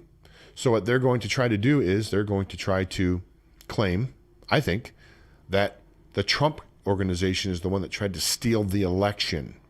When, of course, we know all along they're the ones that are trying to steal the election. So we're waiting for Jordan Hall. He's going to sign on here with us in a minute. I sent him over the link. He'll be with us on the show here on the Memento. I think I have it all set up here where he should be able to come on and see if I hit this button here what happens. Yeah, there we go. So we'll have him back here, and I'll have to move his image over there in front of that in that little slot there. But we'll take care of that when the time comes. So what we're going to do is, when Jordan gets on the show, we're going to talk about a couple of things, not the least of which is the hotline, the billboard, the snitch billboard for snitches, about these people that are turning the local business people in here. They're going to put together a billboard, and they have put money out. They have put their money where their mouth is. The Gideon Knox Group, who's the publisher of the Montana Daily Gazette, they are putting their money where their mouth is, and they are going to have a $10,000 grant available for communities that want to expose these people that are turning in. They need to be exposed. They need to be shamed. They should be ashamed. These people should be ashamed that they're going around into businesses and causing business owners a hard time, turning them in for not wearing masks and trying to get them sanctioned, I guess, and in some cases shut down. Now some of them have to go to court, and they're going to be they're going to have to appear for court hearings now. This is not America. This is not American, folks. This is not American. As I said before, we're not going to survive if we continue to have the mentality that everybody's in it for themselves. Like, we have to have we're all in this together mentality, because we kind of are. Even if you agree wearing a mask or don't agree wearing a mask, the person wearing the mask or not wearing the mask is not your enemy, right? You may perceive him as that, but it's not. You've been conditioned to believe that by your overlords, by the deep state overlords, or call them whatever you want. This is all meant to divide us. This is all meant to divide us and have us at each other's throat. And frankly, they're doing actually not a bad job of it. If you just look at, make sure that we're good here. If you look at, if you look at what's going on with the Even in a lot of places around here, some of the major outlets around here, everybody's wearing a mask. That's the thing. If you want to wear a mask, great. If you don't, then don't. I mean, that's what it comes down to. But don't turn your fellow. I mean, what happens if your business is closed down in your community? Look what happens in some of these places where they burn these BLMs went in and burned down their city. Now there's nowhere to shop. Nowhere to shop because they burned everything down. Literally, the people in the neighborhood are like, I used to go to the grocery store there and get groceries, but they burned it down. They have nowhere to go to eat. What do you think? What happens if they close down all the businesses? There's going to be nowhere to go. Is that what you want? Maybe that's what you want. But we're going to talk about that with Jordan Hall. We're just waiting for his arrival here. But there's quite a few stories here, and something that is a little bit troubling. This is a breaking story right here that broke last night. It's already got passed around quite a bit, quite a few views. This is this Bullock right there, harassing homeschooling families who don't wear masks. So this mask thing is a serious issue. I mean, they're not playing around. They're not playing around. I mean, if they send CPS in, they're going to send CPS in to take someone's children. They're not playing games. So here's Jordan Hall. He's logging in now. We'll get Jordan here. Pull him over here. Hello, Jordan. We'll pull him over here to the big screen here in a moment. Get this. And give me a second here, folks, to pull him over here, and he'll be with us. There we go. Jordan Hall, Montana Daily Gazette, Gideon Knox Group. Thanks so much for joining us here on Montana Gazette Radio. Yeah, it's good to be here with you, Jim. Okay, so I've just been covering this here before you came on. I was covering this, a couple of things here, and let's just specifically talk about what we want to be on here today, have you on here today. It's kind of blowing up this COVID-19 billboard, really outing these people that are snitching on their fellow Montanans. And here it's been a big problem here in the Flathead Valley. I say a big problem. They've done it a lot here. 4 or 5 or 6 businesses they've filed complaints against. Now they have to go into court here within the next 2 weeks, I think, maybe even sooner, to be able to address this issue. Jordan, tell us if you can here about the bounty. I shouldn't say the bounty, but the grant that Gideon Knox has put out for communities in Montana to be able to put up billboards with the names and the faces of these people.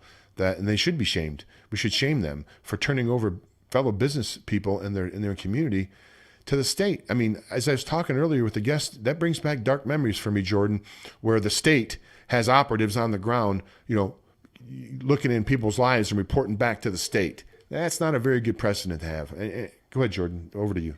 Well, here's what has happened. Governor Bullock issued this mask decree, as everyone knows. And if you look at his Facebook posts, they have grown increasingly frustrated. He is showing signs of aggravation and near hysteria. He's upset that his mask mandate will not be enforced. And that's for a few reasons. First of all, most of the state sheriffs got together and said, we're not doing this. If you expect us to enforce your mandate as though it were law, we're not doing that. And then you have a lot of the county prosecutors who are saying, we're not dealing with this. We have a lot of important things to be doing. This is not one of them. So unless you're Lewis and Clark County or Yellowstone County or Gallatin County, for the most part, you don't have to worry about the law coming after you, except for a rogue Missoula judge who was then scolded by the sheriff in Great Falls. The law enforcement isn't coming down on people. So here's what Governor Bullock is doing. He's actually trying to deputize individual Montanans to rat on their neighbors and to be law enforcement themselves. He might as well give them a brown shirt and a deputized star on their shoulder. That's exactly what I was. And so he's telling them to go snitch on your neighbor to the hotline. Then the hotline tells this information to the health boards.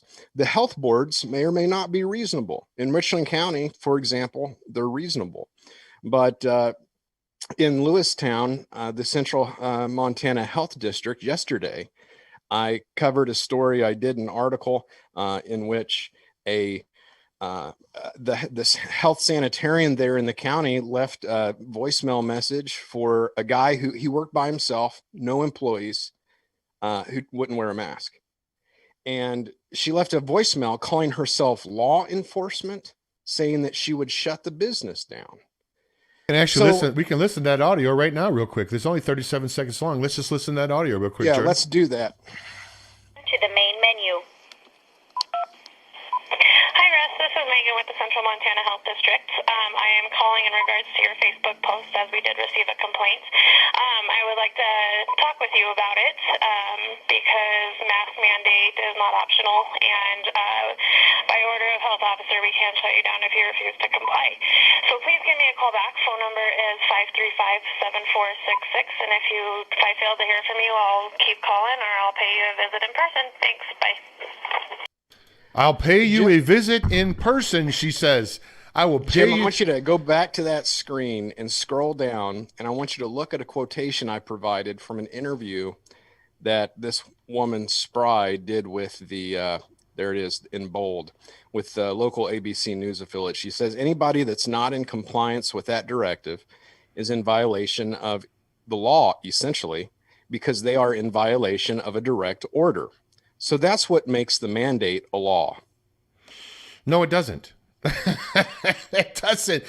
Laws are put in place by legislators who you vote for.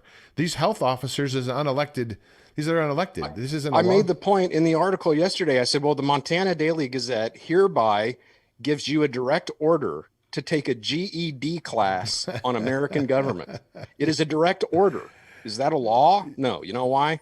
Because I can't make law because I'm not a legislator. No. It wasn't passed in a house run by the people. So it's not a law. Yeah, here it is. And so what Governor Bullock is doing, he's relying upon the people in the health board with absolute ignorance as to what constitutes a law, what the difference is between a law and a mandate, what their function is. This woman very clearly thinks she's law enforcement. She probably wonders why she doesn't have a gun. Why didn't I have to go to law enforcement academy? And so they feel deputized. So now neighbors are snitching on neighbors. And here's the thing with that. When somebody goes into their local convenience store, grocery store, gas station, and they call the hotline and say, I saw an employee with his mask down, or they're not making customers wear masks. It's bad enough that you say, I don't like the way these people are conducting business. I'm not going to go back in there anymore. All right. Well, that's on you. If that's you, that's you. But then after ratting them out, they continue to go in and use their services for their convenience and do business. Business owners have a right to know who their bad customers are. Just like they have a right to know who's passing bad checks. They have a right to know who's shoplifting. They have a right to know who is snitching on them to the health board and on Governor Bullock's COVID snitching hotline and the online portal for snitching on the state's website. They have a right to know that. And so what this is the Bad Neighbors program. It's real simple. We're going to find out who's making these requests from Freedom of Information Act requests. We're going to find this out legally. We're going to take their names and their photos, and we're going to put it on billboards in their town. And it's just going to say, these are the neighbors who snitched on you for exercising your rights. Brilliant. 563-999-3617. 563-999-3617 if you have a question for Jordan Hall. Jordan, I think this is a precursor to what they really want, and we've talked about on this program before, is I think they're trying to get people warmed up for the eventual mandatory vaccination that I think is what they want to roll out at some point. In other countries now, they're already starting to do that. I've seen some shots of some on Twitter and other social media where one shot from a medical facility, you have to have your flu shot before you get your next paycheck. We won't be able to give you a paycheck until you can prove you had your flu shot.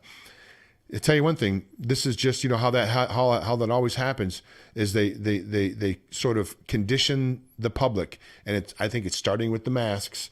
And you see all the people that wear masks, and they're getting them to police everybody else until it comes down to the real serious business, which is the forced vaccinations, where apparently you're supposed to get some biometric ID that's supposed to be inside the vaccinations. At least that's what they say. So this is all, I believe, that this is all their precursor to, I think, their really big plan is to vaccinate the entire world if they can, certainly America. Any thoughts on that, Jordan? Well, the question for us to ask in Montana in particular is, does a quote unquote pandemic give health officers dictatorial rights to act outside the bounds of the law? Now, when Bullock issued his mask mandate, the first thing he said was that the Supreme Court, United States and Montana Supreme Court, has upheld the state's right to enforce mandatory vaccines. That's what he said at the 6-minute mark of his mask mandate declaration at the press conference. I looked that up. I was like, really? Did the Montana Supreme Court uphold the forced vaccinations? Well, that was from 1905 when a Billings woman was forced to vaccinate her dog against rabies when there was a rabies outbreak. That law was in regard to your animals. Well, contrary to what Democrats may think, human beings are not animals. We have something called bodily autonomy. I'm not necessarily anti-vaxxer per se, although when you inject your body with something, you ought to know what it is, and hopefully it doesn't include dead babies, right? Like that's kind of where I'm at on it. But the question is, can they force us? Can they make us? And it's one of two things. It's either a pandemic turns Montana back into the Old West, in which the health officer is the highest law enforcement officer of the land, or a pandemic keeps the laws on the books. Regular, normal jurisprudence is still in force. Laws are still passed the same way, and there has to be, a relatively normal and rudimentary process by which laws are enforced. And there should be a delineation between laws and mandates. That's where we have to be. Yesterday, Jim, we had heard that police had pulled people over and asked them the question, why are you out of the house? You should be in quarantine. And they're like, what are you talking about? And they said, well, you're on my list as having COVID. You should be going home. Well, the person had recovered 6 weeks ago. But the question is, how did the cops find out who had COVID? So I call a friend of mine in the state DOT, a DOT cop. He said, we don't have that. I called a friend of mine who was a state trooper. He said, we did have that until May, and we no longer had that information after that. Well, then we found out it was a county health department who shared this information with county law enforcement, but they didn't tell them when someone recovers. So what's happening is these are people whose travel is being impeded. That's a violation of their constitutional and human rights. Their travel is being impeded. So apparently they're no longer free people in a free land. And furthermore, how that's not a HIPAA violation, I have no idea. That would seem like a massive. Do they also know if you have venereal diseases and genital warts? I mean, why is it just this viral chest cold that you can just tell people who it's none of their business who's been infected by this? And the question then is, where does that stop? If we're doing this now, where does it stop? Because everything you do sets a precedent, and this is an ugly precedent, what's happening right now. We've got to stop this. Well, Jordan, what it certainly it does, like you mentioned earlier, a citizens, brigade, a state brigade that is of snitches is concerning. But what's even more concerning is when you have, like what Governor Bullock did, when he uses the DPHHS to go after people that don't follow the mask mandate. That is a little bit more concerning, because we did a story here. I know you did a story. We did a story on Montana Daily Gazette, and I interviewed Debbie Westlake, I believe, here at the beginning of the week, where DPHS took 3 of her grandchildren, and she has been doing nothing but railing against them and pointing out their excessive spending and their really criminal kidnapping in some cases of children. Because anytime you take them without due process, that's kidnapping. You can say what you want, folks. That's a strong word. It's kidnapping. When you take a child without due process, it's kidnapping no matter what you say. That's what it is. What's your thoughts about that, about them weaponizing seemingly? That's a huge organization, DPHHS, and it's got a lot of people working for it. Yeah, so just a rundown, DPHHS stole Debbie Westlake's grandkids, and as you said, she's the one that was really responsible for exposing the fact that Bullock had given $6.6 million of taxpayer money to his own wife's company. That stung him really bad. then they take her grandkids. Then we have the Josephs and Huck household who had their 15-year-old harassed. They wanted to come in to make sure his homeschool was going okay, right? Well, that's the role of the county superintendent of schools. That's not the role of CPS. Just so happens they were the ones that were involved in, well, the health Nazi nurse there that we had read from earlier, who doesn't know the difference between a mandate and a law, who thinks direct orders are laws. Then she is activated DPHHS on the other end, CPS, to go after them. Then we have DPHHS harassing Republican donors in the Flathead, trying to shut down their businesses. Here's why that's happening. Governor Bullock can't get the sheriffs to do his dirty work, and he can't get the county attorneys to do his dirty work, and he can't get local police departments to do his dirty work, and he can't get the state AG to do his dirty work because Tim Fox isn't going to do it. So who does he have left? What's in Governor Bullock's arsenal? DPHHS. You know, CPS workers already think they're little demigods. They can just go around and act outside due process. So he takes these little potentates, these little popots, these little Hitlers, these fascist little communist suckers who are already suffering under Napoleon complexes, and he has them go harass these Republican businesses, etc. And Republican people, those who oppose mask mandates, he's going to have them go after him. So he's using who he can use. This speaks to the importance of having Austin Knudsen as our next attorney general, because, and I sent a message to Knudsen's people yesterday, and I said, you need to be looking into ways to charge Governor Bullock criminally when he leaves office, because I'm worried about what he's going to do between November and January. A lot can be done in that 2 months, but this speaks of the importance of also having a good, constitutional, reasonable, preferably godly man in charge of DPHHS. And when Greg Gianforte wins, we need to make sure that we have the right man in charge of that institution. Or woman. You know, there's going to be a whole sea change, I think, here, Jordan. And that's kind of what I wanted to ask you here. I know that some people are probably, well, I shouldn't say some people probably are, but I know people are anxious. They see the voter fraud that's going on. They know that the left are masters of deception and lying and fraud and cheating. And there's some concern that they're going to be able to pull off perhaps the greatest theft of any political campaign in the history of the planet. If you look at the amount of people that go to Trump rallies compared to Biden rallies, I mean, that alone can tell you. Do you think, what's your gut telling you, Jordan? Do you think that they're going to be able to pull off, as I stated, perhaps one of the most massive voter steals in the history of this republic? Or do you think, are you thinking that Trump's just too overwhelming with what's the energy and what's going on? It's a total crapshoot. We've never done this before. I mean, I will just have to say I'm not the prophet or the son of a prophet, but if I was going to predict anything, I would predict chaos in certain states, especially those that are allowing ballots to be counted after Election Day. You know, the conventional wisdom is that it will appear as though Trump will win on election night in a landslide, but as those absentee and mail-in ballots are counted, he will lose because those lean Democrat.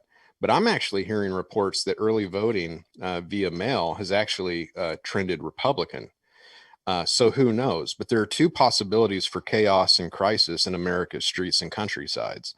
The first possibility for crisis is that Trump wins and the inner cities have an epic meltdown. Consider every race riot that was held this year happening all at once in every city simultaneously. Cops aren't showing up for work, or if they do, God bless them. I don't know how they'll make it home at night. Imagine every city melting down at once simultaneously, all of them convinced that there was some kind of voter fraud because they live in a bubble. They can't imagine Trump winning. The second possibility for chaos is we don't exactly know who wins and it's contested. And then picture Florida 2000, but instead of Florida 2000, it's Wisconsin 2020, Pennsylvania 2020, North Carolina 2020, Nevada 2020, Colorado 2020, Minnesota 2020, where this is happening in a whole bunch of states. And then that's when you could possibly have people on both sides get violent, and not just leftists, because the conservatives in this country will not stand by and watch an election be stolen if that's what they think is happening. And so those are both powder kegs. I want people to understand, when Trump encourages states not to keep counting ballots after Election Day, I understand that it looks to many like voter suppression. Why not? Why not do this? It's for the safety of our republic. If you want to get into a month-long, 2-month-long, 3-month-long quagmire and war, like legally and realistically in this country, we have all the ingredients for there right now. It's not healthy to not know who's going to succeed in power. I'm going to throw up a headline for you here, Jordan, basically on this. I'm not sure if you've seen it before on Zero Hedge. I'm going to throw up this headline here for you. I'm going to get your reaction to it. This is their plan. They're going to make sure Trump leaves, and they're going to storm D.C. to make sure that Trump leaves. I don't see that being a good long-term plan for them to try to actually storm the grounds of the White House and forcibly make Trump leave. I think it'll be a massacre. I hate to say it, because there's machine gun nests on top of the White House, and they're not going to let people come in to get Trump. If they have to pile bodies up, and I don't see that happen, God forbid. But don't storm the White House, I'm telling you, and try to take Trump out. It's not going to end well. Any thoughts on that headline? The summer and fall of 2020 was America witnessing America's extreme left wing throw a giant tantrum and a pity party. And like 3-year-old toddlers, we just stood back and watched, knowing that they would eventually run out of steam. We didn't try to resist them. We let them throw things, kick things, and scream on the floor. But if we think that they're legitimately trying to do us harm, if they're starting to get close to our president, there are Americans who would crawl over broken COVID-infected glass to protect the president of the United States. If we think that those little tantrum-throwing toddlers are going to really pose a risk to us, you're going to see real America come out of the woodwork, and violently and righteously. We want to avoid that. We don't want that. We want to have either a peaceful transition of power, if that's what the people want, or to watch Trump peacefully remain in power, and a peaceful concession on the part of Biden, if that's how it goes. So we want to be people of peace, but leftists need to be forewarned. You didn't see any opposition. These people were screaming in the streets, stomping their chest, or beating their chest, stomping their feet, and they saw a few opposition from flag-waving patriots, maybe a few Proud Boys who just kind of stood on the sidewalk and looked at them, like with their head cocked, like they did in Missoula, where they just kind of showed up down the block and looked at them, and they considered this harassment, and they were, in the liberal mind, this is really harassment and bullying. If we really think that ourselves to be in jeopardy, you're going to see unmitigated and unparalleled resistance from the American people that you cannot possibly imagine. We've just been looking at you for 2020. No, it's true. That's all we've been doing. Let's move from the natural, if we can, to the spiritual.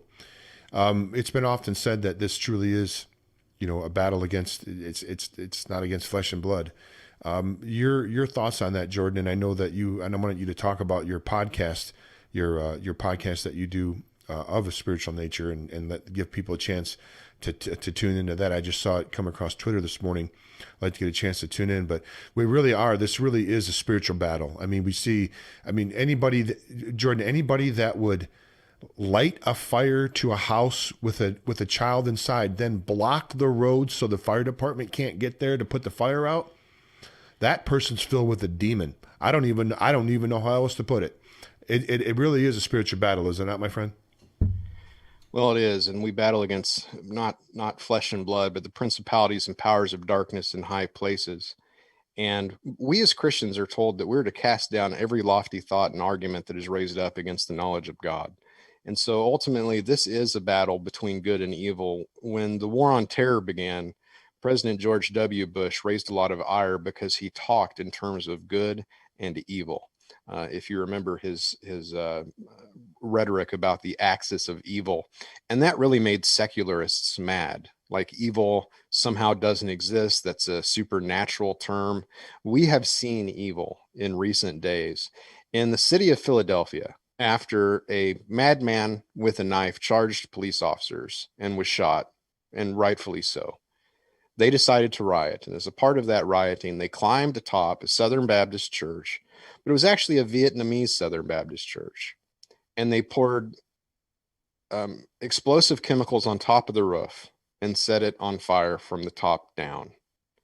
This church helps the Vietnamese and other Asians in particular with their immigration status. They help them come into the country legally, and they help them find jobs and housing. And they do marriage counseling, free marriage counseling for the community. And they have a food bank and feed the hungry. And they're not a church of white folks with white guilt and white privilege and white fragility. They're Vietnamese folks. They're minority ethnically. And their church was set on fire. And by the way, the name of it was Vietnamese Baptist Church. It's not like they didn't know what they were setting fire to. They're not really upset at white folks or conservatives. What they want to do is overthrow Western civilization. They want to topple our culture. And an important part of our culture is our Christian faith. It's the Bible that teaches us that we have private property rights. That's enshrined in the 8th commandment. Thou shalt not steal says that you have a right to private property. It presupposes that. Concepts like individual liberty, personal freedoms, and civil rights, that all comes to us from the reformers. That's from John Locke, a Protestant Reformed theologian. The ideas of the 3 branches of government that can balance and check one another's power comes from the Old Testament offices of prophet, priest, and king, in which they all had power and authority, but in different realms. Jesus, of course, is now our prophet, priest, and king, all wrapped into one. But they looked at how the civil government of Old Testament Israel was framed, and they built our nation on that foundation ideologically. And of course, our nation can't hardly be called a Christian country anymore. I mean, look at it. It's a pretty wicked place. But what they want to do is to chip away at our foundation. Our foundation is strong. Those pillars hold. The rest is rubble. But they want to chip away at the pillar, at the foundation itself. And that's why they're toppling statues of our national leaders, not just Confederate leaders, but statues of Abraham Lincoln, who freed the slaves. They've attacked statues of women, Black African slave women, who helped Harriet Tubman with the Underground Railroad. They just want to demolish all of our history. Understand, that is at its heart a spiritual battle of 2 conflicting worldviews. I think all their anger is directed towards God, the Almighty. I really do. I think that's where I think it's right out, because they don't want. Here's the thing: they don't want to. These people don't want to be under anybody's. They don't want to be servants of anyone. They want their. It's well, you can see it playing right out, folks. I don't think it's. I think that their way is not long lasting. It's going to, as you stated, it's not going to last. Jordan, tell us about, if you can, where people can find out more about your podcast. I know you have a, is it regularly? It's a weekly podcast. You do it more than that. I know. I do that twice a week. I've been doing it for 7 years. I started out on Brandon House's Worldview Weekend Network, and now I'm on what's called the Bible Thumping Wingnut Network of Bible Thumping Wingnut. Yeah, Bible Thumping Wingnut includes them all, doesn't it? We're taking an insult and just embracing it. Yeah, I guess so. Kind of like Republicans did with our elephant logo. We'll just own it. But it's called Polemics Report, and you can listen to it on iTunes or Spotify or whatever. And I talk about politics. I talk about religion. Polemics Report. But you can find out more about the Bad Neighbors Project by going to badneighborsproject.com, and it will take you to a subpage of the Gideon Knox group. We also posted on our Facebook page, which is throttled right now by Facebook. You'll actually have to type in and go there. Don't expect that it will show up in your news feed. If you put it in the Facebook search bar, then you can get to it.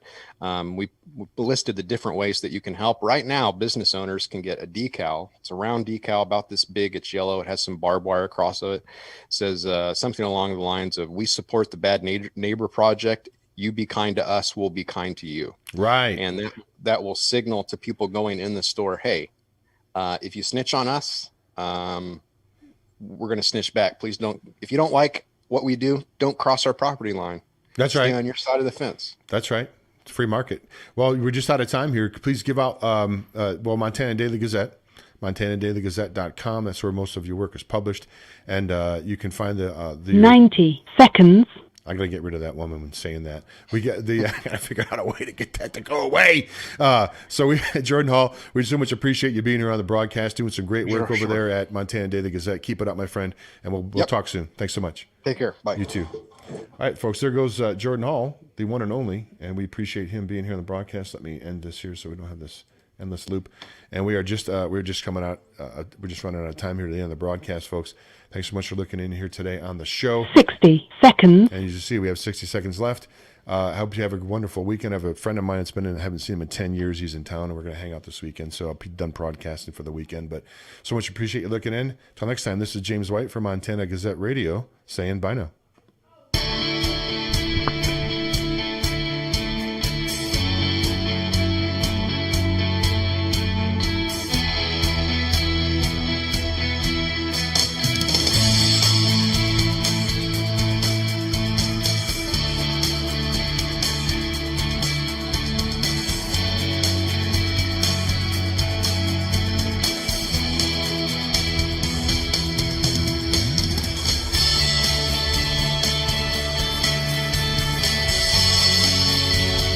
Ten seconds.